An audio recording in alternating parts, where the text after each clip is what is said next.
Hey guys, welcome back to the DeFi Passive Income YouTube channel.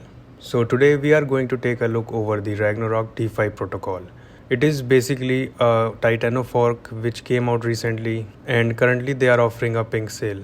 I know the market is diluted with Titano forks right now, but it is what it is. Well, talking about the website and its UI, I think it looks kinda basic and kinda lackluster.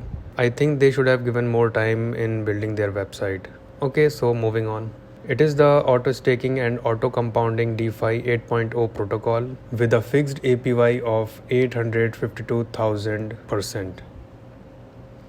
Interest is paid every 9 minutes and 160 times a day. So fair launch has started on Monday, April 4th and it will end on Thursday, April 7th. So how much can you earn? If you deposit $1,000 worth of Ragnarok tokens, at the end of the year you will earn up to $8.5 million. I think it is kind of gimmicky at this point because it totally depends on the life of the protocol if it sustains that high APR over the course of the year. Now their token name is Ragnarok Protocol, their token symbol is RGE, and there is a 14% buy tax and 16% sale tax. And this is the token distribution they are going for. Okay, so moving on to their white paper.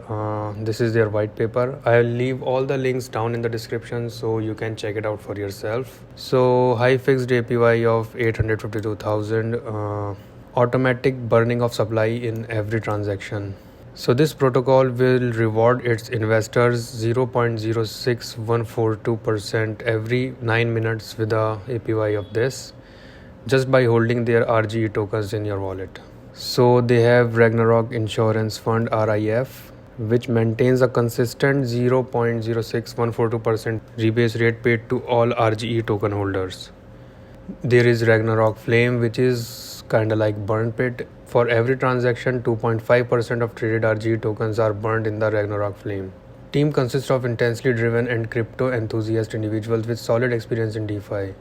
The team has undergone KYC certification with Pinksale and plans to publicly dox in a certain milestone. Okay, so they are not doxed currently, but they are KYC'd by the Pinksale itself. So this is their launch page on the Pinksale. As you can see, they are KYC'd and they are audited by the Pinksale as well. So this is their page, you can go through it. This is their audit for the Ragnarok protocol. I'm not gonna read this. So this is it, guys. I think I'm gonna pass over this protocol. I'm not gonna invest in it because I think it looks kind of generic to me. But this is not a financial advice. If you are interested, you can think for yourself, do your own research. I'm not a financial advisor. So guys, that's it for today's video. If you like the content, then hit that subscribe button and I'll see you guys in the next one.